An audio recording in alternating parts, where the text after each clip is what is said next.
Good afternoon, everyone. To continue with the discussion about the Republic Act number 9520, also known as an act amending the Cooperative Code of the Philippines to be known as the Philippine Cooperative Code of 2008. I am Mitsin Maynot, and this time I will discuss Chapter 4, Administration of Cooperatives. So in this chapter, we will specifically take up the rules on the General Assembly, Board of Directors, officers, and various committees. Disclaimer day guys, in this discussion, I will discuss each article in a manner nga connected siya sa each other. For example, if I will discuss the Board of Directors, I will jump to those articles nga BOD alone, which means that later, you might wonder nga mag-skip to sa other article, but rest assured that all the articles in this chapter listed here will be highlighted and discussed. To start with, let's go back a little to what you have probably learned about the characteristic of a cooperative, which is similar to a corporation when it comes to its separate personality. So, cooperative is an artificial entity which has a juridical personality separate and distinct from the directors, officers, and members that compose it. Being such an artificial being, it certainly cannot perform physical acts such as managing its own business. That is why the law in Article 37 says that unless otherwise provided in the bylaws, the direction and management of the affairs of a cooperative shall be vested in the Board of Directors. However, ang Board of Directors kay ultimate authority within the cooperative, as the law in Article 33 names the General Assembly as the highest policy-making body of the cooperative. The law defines the General Assembly as the full membership of the cooperative duly assembled for the purpose of exercising all the rights and performing all the obligations pertaining to cooperatives as provided by law, the Articles of Corporation, and the bylaws. So, the definition says full membership. But it doesn't mean nga tanang member sa cooperative, as Article 32 of the Code provides us clarity when it states that the General Assembly shall be composed of such members who are entitled to vote under the Articles of Cooperation and bylaws of the cooperative. Now, as the highest policy-making body, Article 33 states that the General Assembly is granted the following exclusive powers by the law, which the General Assembly cannot delegate. First, to determine and approve amendments to the Articles of Cooperation and bylaws. Second, to elect or appoint the members of the Board of Directors and to remove them for cause if necessary. And third, to approve developmental plans of the cooperative. Take note guys that these powers cannot be delegated. However, aside from those powers I have mentioned, the General Assembly may be granted other powers as long as they are not contrary to law, and they may choose to delegate these powers to a smaller body of the cooperative. How? By a vote of 3/4 of all its members with voting rights present and constituting a quorum. And these powers shall be enumerated under the bylaws of the cooperative. Now, in a cooperative, there are matters that need to submit for voting of the General Assembly, such as division, merger consolidation, appeals for denials of application or termination of membership, which was mentioned by other reporters in Chapter 2 and 3. We also have election, removal, granting of compensation other than per diems, filing of vacancies in case there is no quorum of directors, ratification of a contract of the cooperative with its director under Article 47, or of an opportunity acquired by a director which should belong to the cooperative under Article 48, which will all be discussed later. Remember, dili ra tumaw ang mga matters nga need is-submit for voting in a cooperative, as other matters may still be submitted to the General Assembly for their approval as may be provided by law, by the articles, or the bylaws of the cooperative. Now, how does the General Assembly act on those matters submitted to it for voting or approval? By, of course, holding and attending meetings.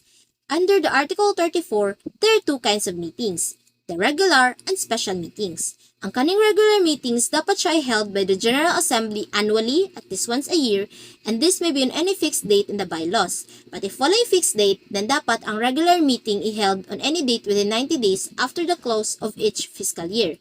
In all cases, notice of regular meetings have to be sent in writing, whether by posting publication or electronic means to all members of record. But these members can expressly or impliedly waive this notice.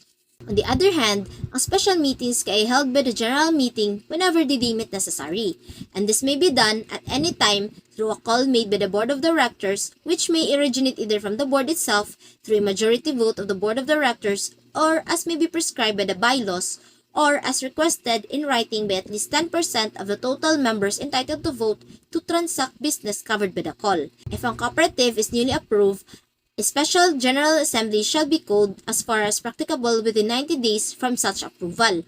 Special meetings may also be called by the authority. Ang kaning authority kay CDA or ang Cooperative Development Authority for the purpose of reporting the result of an examination or other investigation of the cooperative's affairs to the members.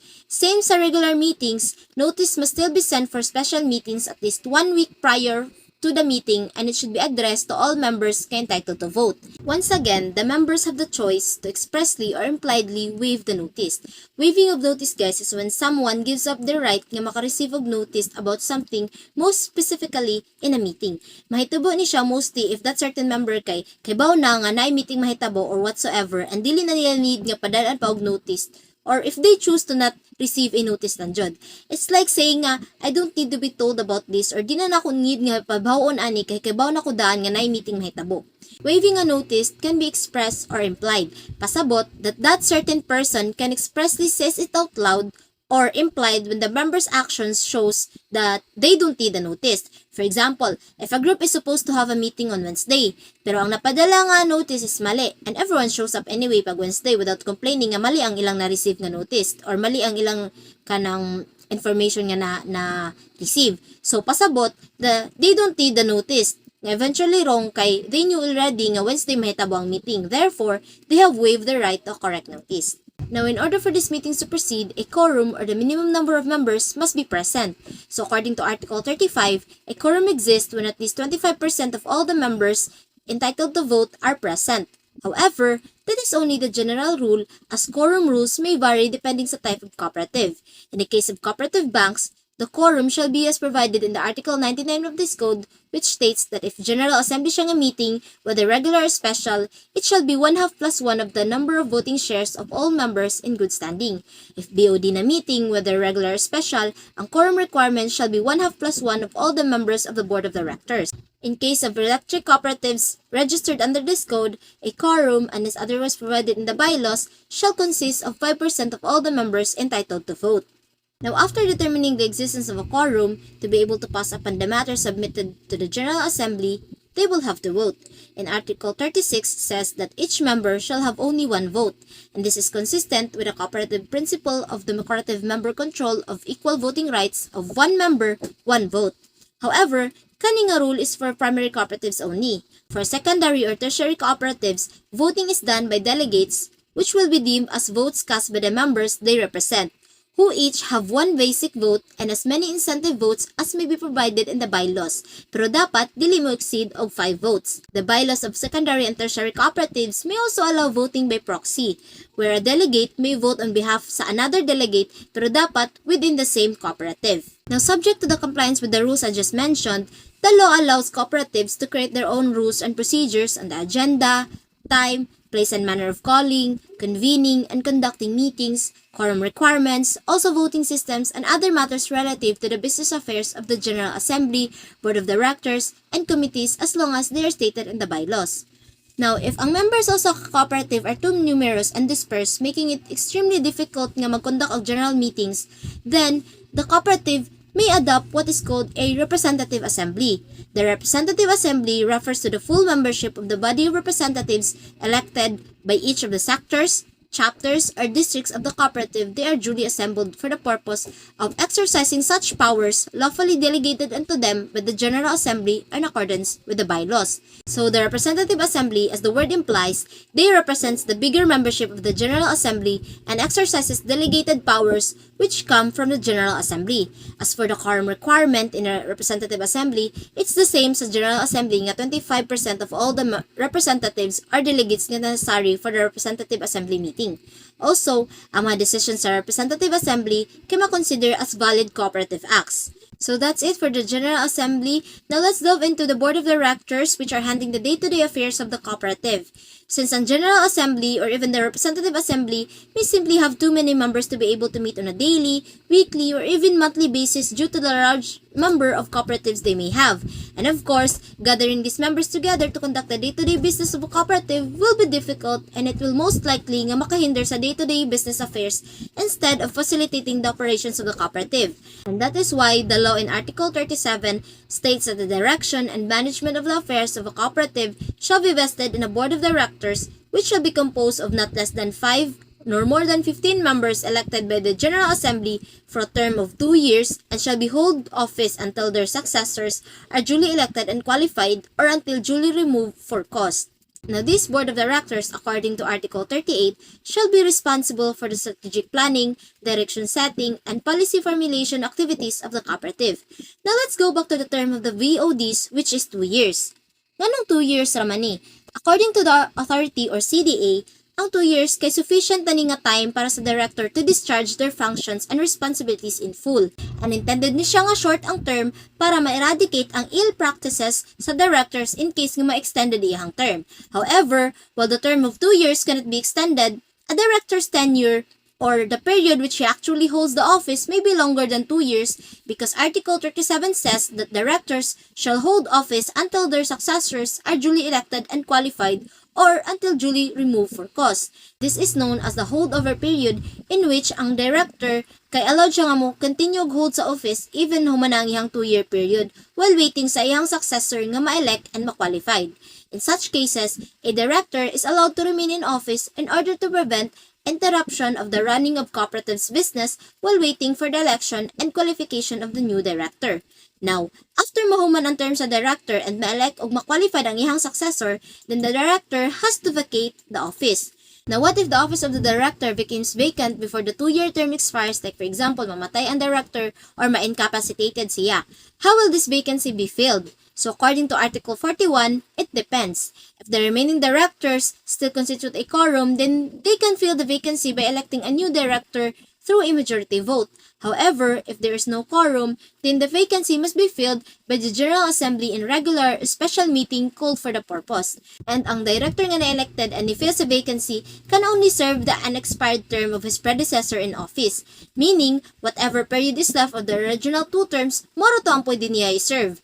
And he can only hold the office until his successor is duly elected and qualified or until he is duly removed for cause.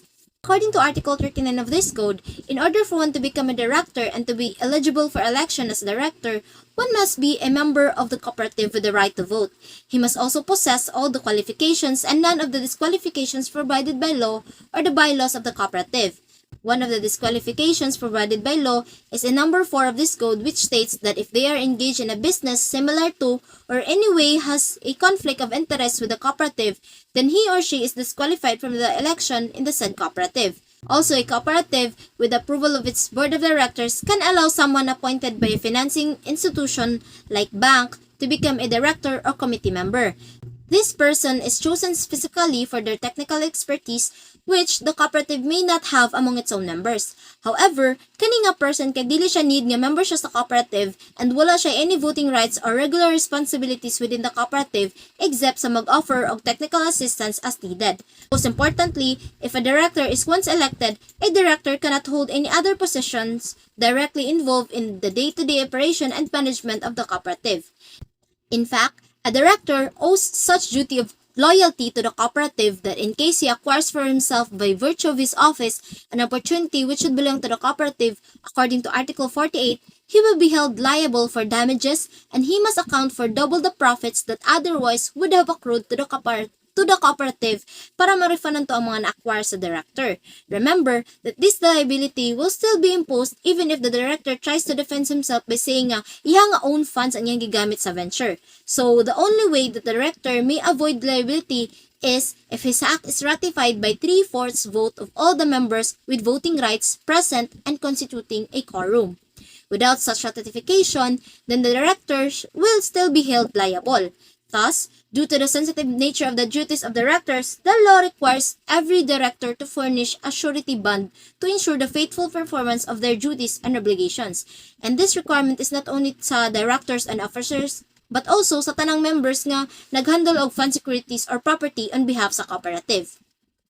Now, to actually conduct the business of the cooperative, the board has to hold meetings in which the rules are stated in Article 40 of this code, which may be first, in case of primary cooperatives, regular meetings of the BODs shall have to be held at least once a month. Second, special meetings of the BODs which may be held at any time upon the call of the chairperson or a majority of the members of the board, provided that written notices of the meeting specifying the agenda of the special meeting shall be given to all members of the board at least 1 week before the said meeting.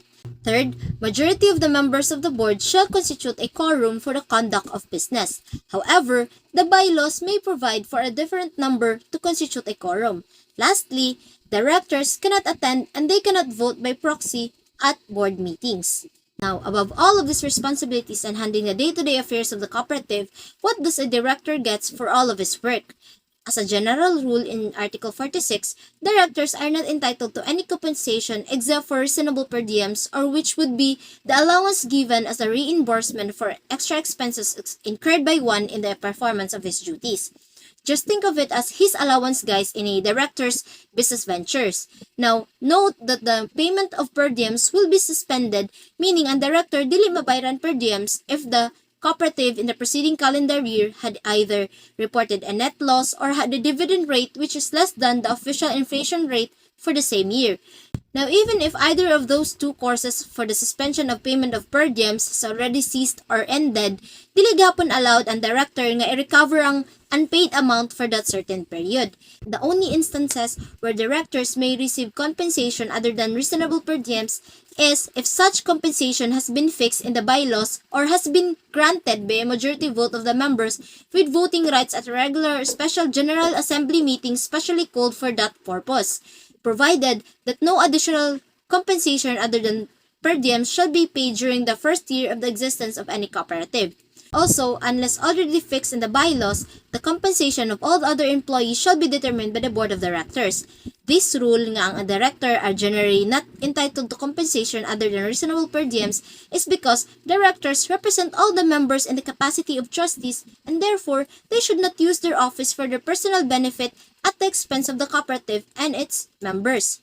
Now, while it is the board that is in charge of the direction and management of the affairs of the cooperative, who is it that takes charge of the board? So Article 42 mandates that the board shall elect among themselves two officers, namely the chairperson who sets the agenda, presides over meetings, signs contracts and other documents, and performs such other functions as may be authorized by the board or by the General Assembly, and the vice chairperson who performs all duties and functions of the chairperson in case na absent ang chairperson. The vice chairperson may also perform some other certain delegated duties. Now, the board is also authorized to elect or appoint other officers of the cooperative from outside the board in accordance with their bylaws. These officers may include the general manager or CEO, treasurer, secretary, and other officers that may be provided for in the bylaws. All officers shall serve during good behavior and shall not be removed except for cause after due hearing. And take note that simply losing confidence in an officer is not enough para ma-remove sila sa ilang posisyon. The loss of confidence must be backed up by specific actions or behaviors nga nag-show og dishonesty o lack of integrity sa usa ka officer. So dapat na evidence of misconduct of actions nga ipakita in order for the certain officer nga ma-remove. Also, no two or more persons with relationships up to the third civil degree of consanguinity or affinity, nor shall any person engage in a business similar to that of the cooperative, nor who in any other manner has interest in conflict with the cooperative shall serve as an appointive officer. This prohibition is only applicable sa appointive officer and not sa elective officer for the purpose to prevent nepotism or the practice of favoring relatives in appointment, which may then lead to corruption and placing itself or family interest before the interest of the cooperative and its members. Since ang elective officers, such as members of the board, are elected sa General Assembly and therefore chosen by the members at large number, instead sa kanang i-appoint ra by relatives, then it may be said that nepotism is less likely to exist sa elective positions.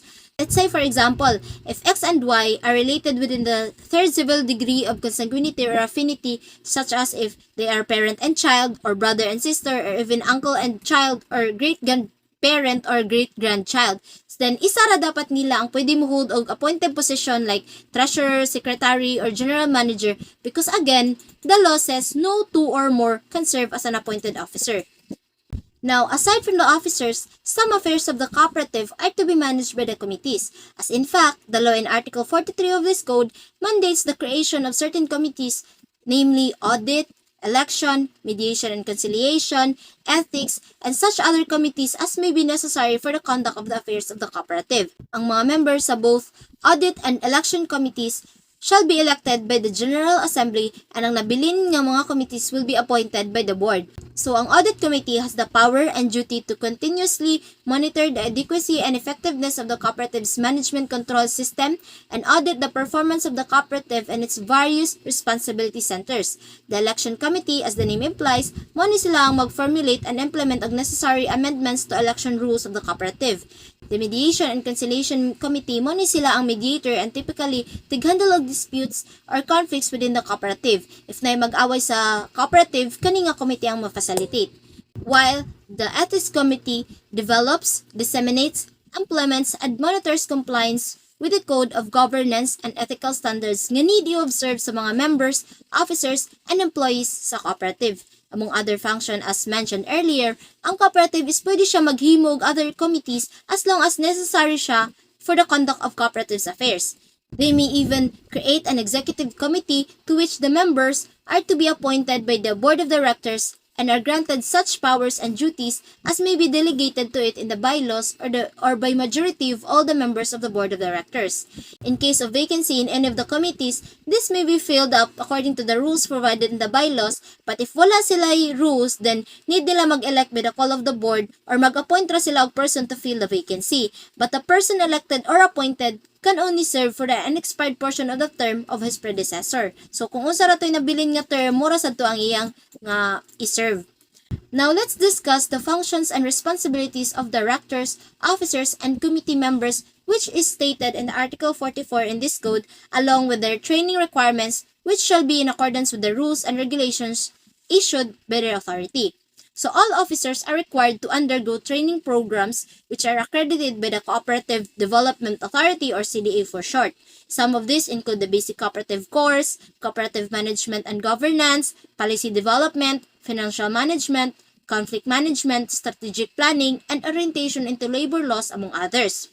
Some officer may require specialized training like sa audit committee. They require basic accounting, audit, and record management training. Sa treasurer, mag-require of records management for financial transactions. And for secretary, we have records management for non-financial transactions. And of course, there are other more. And once ma-complete na sa officer ang required nga training, there will be an issuance of certificate of training, and kani nga certificate will be valid for 5 years from issuance. After which, they have to undergo retraining. Mag-training na sad sila og balik, and failure of the kanang officer to comply with the required trainings is a ground for disqualification for future election or appointment until mahuman na nila ang tanang required nga training for that certain position. So, it's not forever, and they just have to take the training again para ma-qualify sila sa ilahang gusto nga position in the next election.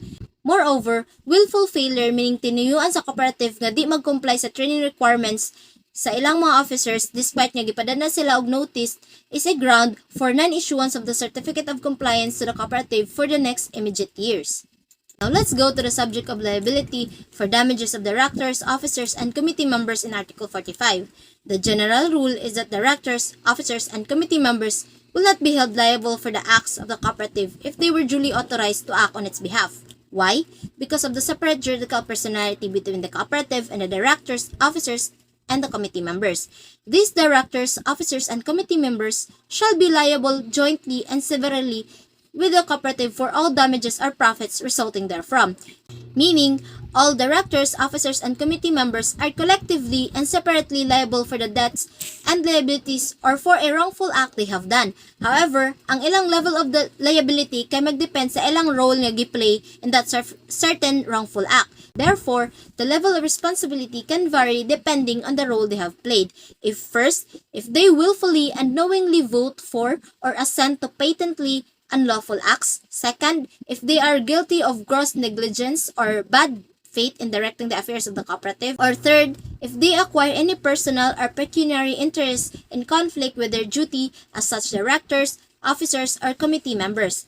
Take note also that in case the director, officer, or committee member attempts to acquire or actually acquires in violation of his duty any interest or equity which is adverse to the cooperative with respect to any matter which has been reposed in him in confidence, then he shall be liable as trustee for damages, and he shall be accountable for double the profits which should be otherwise have accrued to the cooperative.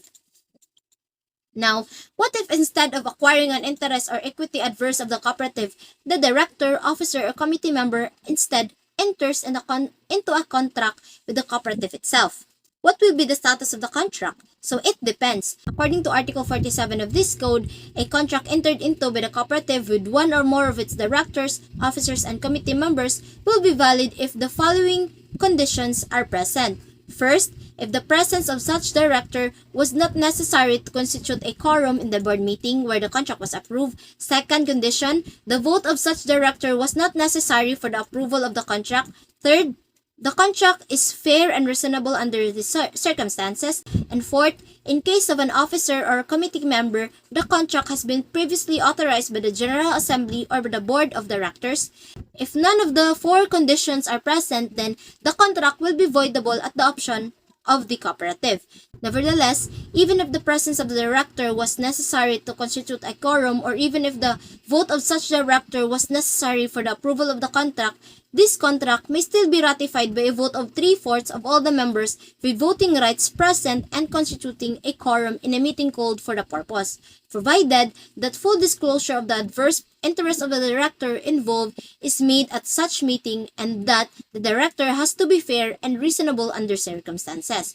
Now, in Article 49, the law punishes director or officer or associate of such director or officer who, for his or that of an associate benefit or advantage, makes use of confidential information that, if generally known, might reasonably be expected to adversely affect the operation and viability of the cooperative. Specifically, the offender shall be liable to compensate the cooperative for the direct losses it suffered as a result of the illegal use of the information, and the cooperative shall take the necessary steps to enforce the liabilities. And second, he will be held accountable to the cooperative for any direct benefit or advantage received or yet to be received by him or his associate as a result of the transaction. Finally, if any cause exists for the removal of any director, officer, or elected committee officer according to Article 50 of this code, all complaint for the removal of any elected officer shall be filed with the board of directors, who will then give the officer an opportunity to be heard as part of due process. Take note nga ma-remove ra ang officer for cause after due hearing and dili valid nga ground for removal ang loss of confidence unless naay proof or evidence nga nagpamatuod nga that officer is really doing something bad, causing the members to lose their confidence and trust in him. Okay, so there has to be proof.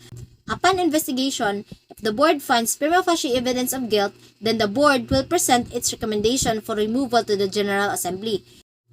Then, the General Assembly will give the officer another opportunity to be heard, and in case the General Assembly decides to remove the officer, this can be done by a vote of 3/4 of the regular members present and constituting a quorum in a regular or special General Assembly meeting called for the purpose. So that's it for the rules on administration of cooperatives. To review, a cooperative is an artificial being and therefore it cannot perform physical acts. That is why, to manage its affairs, it has the General Assembly made up of members to be responsible for high policy decisions, as well as the directors, officers, and committees who are responsible for directing and managing the day-to-day affairs of the cooperative. I hope you learned a thing or two in this video, and the next video will be about Chapter 5. Again, this is Mitsin Maynot. Thank you for listening.